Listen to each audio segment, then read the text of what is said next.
Joining us now is Mick Mulroy, former Deputy Assistant Secretary of Defense for the Middle East and ABC News national security and defense analyst. Mick, we learned just now that the U.S. is pausing military aid to Ukraine. How big a blow is that to their fight against Russia?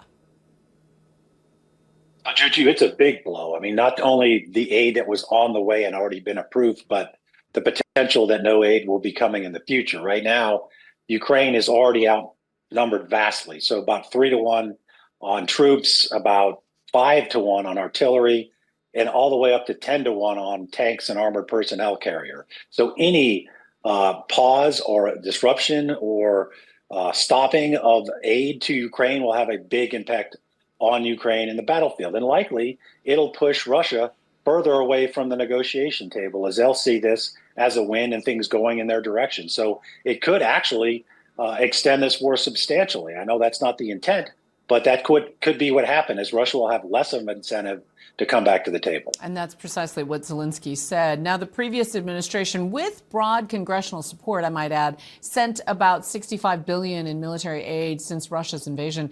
Can Ukraine win this war without U.S. assistance? Because we saw European allies step up. Well, they certainly don't want to try. They need the assistance. It's been substantial, and so has Europe. But if this stays the course and we do not turn aid back on and actually contribute more, then Europe's going to have to step up substantially. They might have to double their contributions. And of course, there's also this talk about the frozen Russian assets that are in Europe. They're up to $325 billion.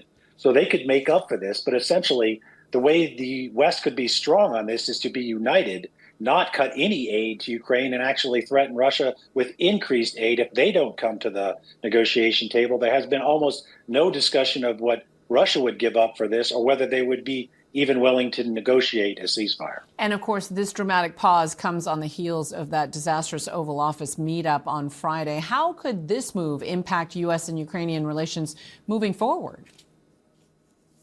Well, certainly that was a setback for the relationships between the two countries. But ultimately, it's a much broader question than personalities, even the personalities of presidents. This is in the U.S.'s interest to ensure Russia is not successful in Ukraine. If they are, they could easily move on to another country, potentially even a NATO country. It is the United States versus Russia. It's not the United States versus Ukraine. Ukraine is a country that's 28 times smaller than Russia. They need their partners and allies to win this. Most people didn't think they'd be still standing after 3 weeks, let alone 3 years. But this is a much bigger question than that one meeting, and I think that needs to come through. In many ways, we're seeing a global realignment. We saw over the weekend a much different reception from European leaders towards President Zelensky and Ukraine. How long can assistance from Europe alone sustain Ukraine's efforts? Well, it looks like Europe's looking at two things. Obviously, increasing their own direct military aid to Ukraine, but also increasing their own military capacity. Because of this apparent realignment of the U.S. Foreign policy more in line with Russia, Europe's very concerned about the NATO alliance and whether Article 5 in that alliance would hold true and support them. So they are increasing their military substantially, according to every statement made by European leaders, and potentially building this European defense force, which would be an integrated military across Europe, something that I think should have been happening a long time ago, but certainly right now, because of the statements by the United States on their relationship with Russia, for example, who started the war in Ukraine, obviously Russia, that has really concerned our European allies, and they are stepping up, at least rhetorically right now, but hopefully that will be followed by action. How much damage, if any, is there to American global leadership? The Trump administration might argue this is what should have happened, that Europe should have stepped up to pay a bigger share of this war effort.